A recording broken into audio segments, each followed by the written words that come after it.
Happy new year এই যে বর্ষবরণের উদযাপনটা এটা প্রথম শুরু হয়েছিল মেসোপটেমীয় সভ্যতা থেকে। এই মেসোপটেমীয় সভ্যতার চারটা ভাগ ছিল, একটা হচ্ছে ব্যাবিলনীয়, একটা হচ্ছে অ্যাসিরীয়, একটা হচ্ছে সুমেরীয়, একটা হচ্ছে ক্যালদীয়। এর ভিতরে ব্যাবিলনীয় যে সভ্যতাটা মিশরের নীল নদের পাশে যেটা গড়ে উঠেছিল, এই সভ্যতা প্রথম বর্ষবরণ উদযাপন শুরু করে। তবে তখন কিন্তু এই জানুয়ারি, ফেব্রুয়ারি, মার্চ, এপ্রিল, ডিসেম্বর পর্যন্ত এই মাসগুলো ছিল না। তখন তারা বসন্তের শুরুতে, বসন্তের প্রথম বসন্তের চাঁদ যখন উঠতো তারা চাঁদ দেখে এটা গণনা করতো, তখন এই উদযাপন শুরু করতো এবং টানা 11 দিন এই উদযাপন চালাতো। এবং তাদের এই উদযাপনের একটা যুক্তি ছিল, সেটা হলো শীতের রুক্ষতা শেষ করে যখন বসন্ত আসে, গাছে নতুন পাতা ধরে না, নতুন ফুল, তাই কি না? চারিদিকে রবরব ভাব, সুন্দর একটা পরিবেশ, প্রাকৃতিক দৃশ্যে ভরে ওঠে আমাদের এই সোনার বাংলাদেশ, কি বলে ঠিক না? এই যে সুন্দর পরিবেশকে স্বাগত জানিয়ে তারা এই বর্ষবরণ উদযাপন করত। এরপরে যখন ক্যালেন্ডার আবিষ্কার হলো, রোমানরা প্রথমে ক্যালেন্ডার আবিষ্কার করলো, তো তাদের এই ক্যালেন্ডারে আবার ছিল 10 মাস। কয় মাস? 12 মাস ছিল না, 10 মাস। তাহলে 10 মাস যদি হয়, প্রথম থেকে 2 মাস বাদ, জানুয়ারি আর ফেব্রুয়ারি বাদ, তাহলে কোন মাস থেকে শুরু হয়? মার্চ। এই পহেলা মার্চ তারা এই হ্যাপি নিউ ইয়ার বা বর্ষবরণ উদযাপন করত, পহেলা মার্চ। এরপরে সম্রাট নুমা পন্টিলিয়াস সেখানে দেখলো যে 10 মাসে তো আসলে বছর খুঁজে না, তখন আরো অতিরিক্ত 2টা মাস যোগ করলো। তো তখন কিন্তু এই যে কাগজের পঞ্জিকা যেটা ক্যালেন্ডার, এটা ছিল না, তারা এমনি গণনা করতো চাঁদ দেখে। কি দেখে? চাঁদ দেখে। তাহলে হয়ে গেল কয় মাস? 12 মাস। তো চাঁদ থেকে গণনা করতে গিয়ে একটা সমস্যা দেখা দিল, সেটা হলো তখন বছরের দিন হয় 355 দিন। কয় দিন? কিন্তু আসলে বছরের দিন কত? 300। ওই যে 11 দিন কমে যায়, ওটা কিভাবে পূরণ করা যায়? 10 দিন কমে যায়। তখন তারা কি করলো? এই চন্দ্র গণনা বাদ দিয়ে সৌর গণনা শুরু করলো। তারা সূর্য দেখে দিন গণনা শুরু করলো। বছরে এই সূর্যটা, সূর্যের চারিদিকে পৃথিবীটা একবার ঘুরতে সময় লাগে 365 দিন। এই হিসাব করে তারা সূর্য দেখে দেখে তারা এই গণনা শুরু করলো এবং তারা তখন সেখানে ক্যালেন্ডার আবিষ্কার করলো এবং পহেলা জানুয়ারি তারা এই বর্ষবরণ উদযাপন শুরু করলো। তাদের এই বর্ষবরণ উদযাপনের পেছনে আরো একটা কারণ ছিল, তারা তাদের একটা মূর্তিকে স্বাগত জানাতো। কাকে?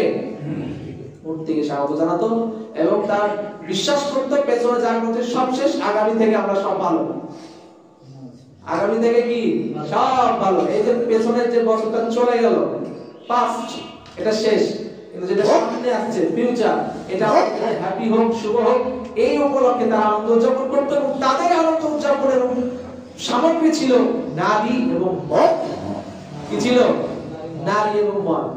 সুন্দরী মেয়েদেরকে তারা জোর করে ধরে নিয়ে এসে দর্শন করতো, মদ দিয়ে তারা আনন্দ উদযাপন করতো, এটা ছিল তাদের উল্লাস। তো আরেকটা বিষয় এখানে ক্লিয়ার করি, সেটা হলো 365 দিন হলেও লিবিয়া পর্যন্ত, লিবিয়া ফেব্রুয়ারি মাসে যে 31 তারিখ হয় 4 বছর পর, এটা কেন হয় বলেন তো একজন? 6 ঘন্টা। এই যে 6 ঘন্টা ডিফারেন্ট। আমরা জানি যে সূর্যের চারিদিকে পৃথিবীটা ঘুরতে সময় লাগে 365 দিন, কিন্তু 365 দিনে 5 ঘন্টা 48 মিনিট বেশি সময় লাগে। 5 ঘন্টা 48 মিনিট বেশি সময় লাগে। এই যে 5 ঘন্টা 48 মিনিট বেশি হলো, এটাকে আপনি 4 দিয়ে গুণ করেন, তাহলে কত হবে? 23 ঘন্টা 12 মিনিট, আরো 48 মিনিট কম।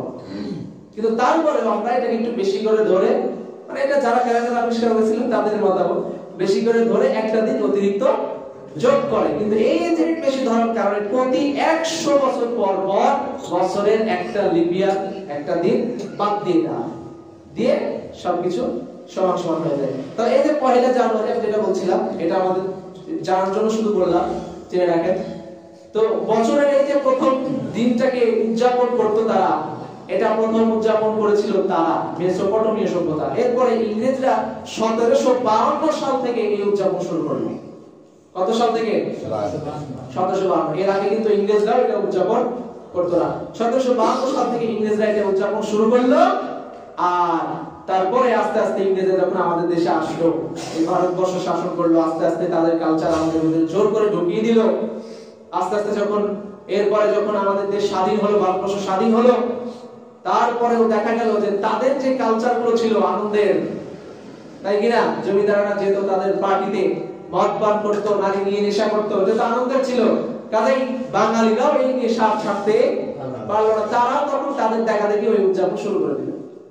নিজেদের কৃষ্টি কালচার ভুলে গিয়ে ইংরেজদেরকে তারা ফলো করা শুরু করে। অথচ আপনি যে বাঙালি, আপনার দেশের ইতিহাসটাকে আপনি বাংলা হিসেবে কতটুকু জানেন? আজকে আপনি বলছেন যে 27শে ডিসেম্বর, কিন্তু বাংলা কত তারিখ বলেন তো? বাংলা কত তারিখ? 12 পৌষ। কত সাল, কত সন বলেন তো? বলেন। 1400। দেখছেন? দেখেছেন? আপনি বাঙালি। আপনি কি বাঙালি? কেমন বাঙালি? বাংলা ভাষা জানি তাই বাঙালি। বাংলা ভাষা জানি তাই বাঙালি। আপনি বাংলা ভাষা জানেন এই জন্য বাঙালি। তাহলে আপনি নিজের কৃষ্টি কালচারকে ভুলে গিয়ে ইংরেজদেরকে ফলো করছেন, আপনি নিজের দেশকে ভালোবাসেন না। ইসলামটাকে আপনি 1 মিনিটের জন্য সাইডে রাখেন, ইসলাম ধর্মকে। এবার আমরা সব বাঙালি ভাই ভাই, হিন্দু, বৌদ্ধ, খ্রিস্টান যা আছে সব আমরা এক হয়ে গেলাম, এখানে এক হয়ে গেলাম। এবার এক হয়ে চিন্তা করি তো, আমরা আমাদের বাংলা কালচারকে ভুলে গিয়ে কেন ইংরেজদেরকে ফলো করবো?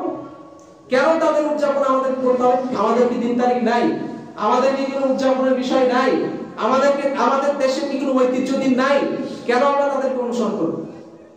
এখন যদি এই প্রজন্মের, আপনারা অনেকেই মুরব্বীরা বলতে পারবেন, তো বর্তমান আমাদের যে জেনারেশন, এই জেনারেশনকে যদি আপনি বলেন বাংলাদেশের ভাষা আন্দোলন হয়েছিল, যে ভাষা আপনি কথা বলছেন 1952 সালের 21শে ফেব্রুয়ারি, বাংলা কত তারিখ ছিল বল? শেষ। এটার জন্য কি রফিক সালামের রক্ত দিয়েছিল?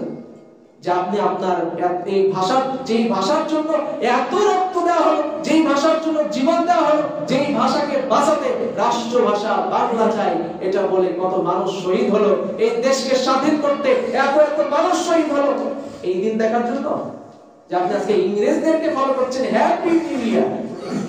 অথচ আপনার দেশের ঐতিহ্য, আপনার দেশের যেই দিনগুলো আপনার দেশকে সমৃদ্ধ করেছে, যেটা আপনার গর্বের দিনগুলো, আপনি বাংলা তারিখগুলো জানেন।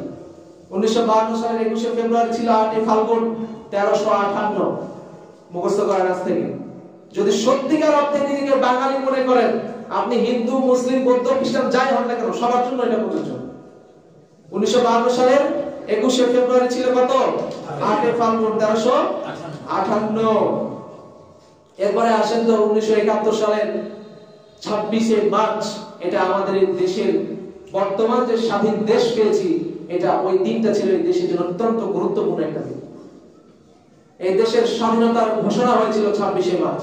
বলেন তো সেই 26শে মার্চ বাংলা কত তারিখ ছিল? বলেন। 3 দিন পরেই তো হ্যাপি নিউ ইয়ার পালন করবেন। আজকে 27শে ডিসেম্বর সবার মুখস্থ। কই স্টুডেন্ট যারা আছেন, আমার যুবক ভাইরা, বলেন, আপনারা বলেন 1971 সালের 26শে মার্চ বাংলা কত তারিখ ছিল, কত সন ছিল? 1971 সালের 16 ডিসেম্বর বিজয় দিবস। আজকে বিজয় দিবস আসলে তো কনসার্ট ঢাকার বুকে, বিশাল বড় কনসার্ট করে দেখিয়ে দিল। তাহলে এই যে বড় কনসার্ট আপনি দেখালেন, বিগ কনসার্ট, কি উদযাপন, কি আনন্দ, এটা কি আপনি আপনার দেশের কালচার অনুযায়ী করতে পারতেন? আপনার দেশ হচ্ছে মুসলিম দেশ, ইসলাম রাষ্ট্র, আপনার দেশ হচ্ছে, আপনি ওই দিন দোয়া মাহফিল কেন করলেন শহীদদের জন্য? কেন করলেন না? যারা আপনাকে এই স্বাধীনতা দিল, যারা আপনাকে বিজয় দিল, তাদের জন্য দোয়া কেন করলেন না? আপনি ইংরেজদেরকে ফলো করলেন, বিদেশিদেরকে ফলো করলেন, বিদেশিদেরকে ফলো করে আপনি কনসার্ট করলেন। আপনি আপনার দেশের শহীদদের রক্তকে অপমান করেছেন, ঠিক কি না? 1971 সালের 26শে মার্চ ছিল 12 চৈত্র 1377 শুক্রবার। এরপরে 16 ডিসেম্বর ছিল 1971 সালের 1 পৌষ 1378 সালের বৃহস্পতিবার। এই জিনিসগুলো আপনার মুখস্থ থাকা উচিত। আমি যেটা বলতে চাচ্ছি আপনাদেরকে, সেটা হলো বাংলাদেশ আপনার দেশ, বাংলা আপনার ভাষা। কাজে ইংরেজদের সবকিছু আপনি মনে রাখছেন, বাংলাটা কেন বলে? বাংলাকে আগে স্মরণ করেন। আপনার দেশের কৃষ্টি কালচারকে আপনি আগে ফলো করেন। আপনার দেশ আগে না ওই বিধেয়কগুলো আগে? বলেন, আপনার দেশের আপনার মাতৃভাষা আগে নাকি ইংরেজি মাতৃভাষা আগে? ইংরেজি আপনার মাতৃভাষা, আপনি ইংরেজদেরকে ফলো করছেন। অথচ আপনি আপনার যে কালচার, আপনার যে ভাষা, আপনার মায়ের ভাষা, যে ভাষার জন্য আপনার ভাই রক্ত দিয়েছে, যেই দেশের জন্য আপনার ভাই শহীদ হয়েছে, যেই দেশকে স্বাধীন করতে আপনার মা বলে ইজ্জত দিয়েছে, সেই দেশকে আপনি কতটুকু ভালোবাসেন আজকে? হুব্বুল ওয়াতানি মিনাল ঈমান। এই কথাগুলো জুমার মিম্বারের জন্য বলছি, কারণ দেশকে ভালোবাসা ঈমানের অঙ্গ। পড়েন সুবহানাল্লাহ। যেতে চাই কোথায়? জান্নাতে। জান্নাতে যেতে চাইলে শুধু ইবাদত করা দরকার এবং আমল। কি বলে, তাই কি না? ঈমান এবং আমল, ঈমান এবং আমল। আর দেশটাকে ভালোবাসাটাও ঈমানের অঙ্গ। দেশকে সামনের দিকে এগিয়ে নিয়ে যাওয়া, এটা আল্লাহর ইবাদত। কাজেই সব মিলিয়ে আমরা আমাদের দেশটাকে সাজাতে চাই। আর এই দেশকে যদি সত্যিকার অর্থে একটা সমৃদ্ধশালী দেশ হিসেবে গড়ে তুলতে চান, এই দেশে ইসলাম কায়েম করতে হবে। হুজুর, আপনি বলেছেন হ্যাপি নিউ ইয়ার পালন করা যাবে না, করব না, কিন্তু পহেলা বৈশাখ ধরছে চালাবো না। না, ওইটাও আপনি তাদের অনুসরণ করবেন, ওইটাও হবে না। আপনি প্রতিজ্ঞা করেন এই দেশকে আমরা ইসলাম দিয়ে সাজাতে চাই। কি পারবেন তো ইনশাআল্লাহ? ইসলাম যদি এই দেশে কায়েম হয়ে যায় পৃথিবীতে, এই দেশটা আল্লাহর জান্নাতে পরিণত হবে ইনশাআল্লাহ। ইনশাআল্লাহ বলেন। এই দেশে ইসলাম কায়েম করতে চান তো ইনশাআল্লাহ? এই দেশে ইসলামী শাসন ব্যবস্থা দিয়ে আমরা বিশ্বের কোন দেশের কাছে আর হাত পাততে চাই না। কি বলেন ঠিক কিনা? এই দেশকে সামনের দিকে আমরা এগিয়ে নিয়ে যেতে চাই। এই বাংলাদেশকে, আমাদের এই সোনার বাংলাদেশকে পৃথিবীর মানচিত্রে একটা উন্নত দেশ হিসেবে আমরা গড়ে তুলতে চাই। কি বলেন ঠিক কিনা? কাজেই এই মুহূর্তে আমাদের একমাত্র লক্ষ্য, উদ্দেশ্য, টার্গেট যেটাই বলেন, একমাত্র কাজ হবে এই দেশে যত দ্রুত সম্ভব ইসলাম কায়েম করতে হবে। কি বলে থাকবে ইনশাআল্লাহ? আর এই ইসলাম কায়েম করতে হলে বুড়ো যারা হয়ে গেছেন, এগুলো দিয়ে কাজ হবে না। এগুলো তৈরি হচ্ছে, এগুলোকে ইসলামের আলোকে তৈরি করেন। ক্লাস 3 থেকে নিয়ে 10 পর্যন্ত আপনার বাসা থেকে মাদ্রাসায় পরিণত করেন। আপনি মা বাবা হয়ে তাকে ইসলাম শিক্ষা দেন। এই ছোট ছোট বাচ্চাগুলোই ভবিষ্যতে এই দেশটাকে, দেশে ইসলাম কায়েম করবে। আর দেশে যখন ইসলাম কায়েম হয়ে যাবে, আল্লাহর রহমতে পুরো দেশটা ছেয়ে যাবে। বলেন সুবহানাল্লাহ।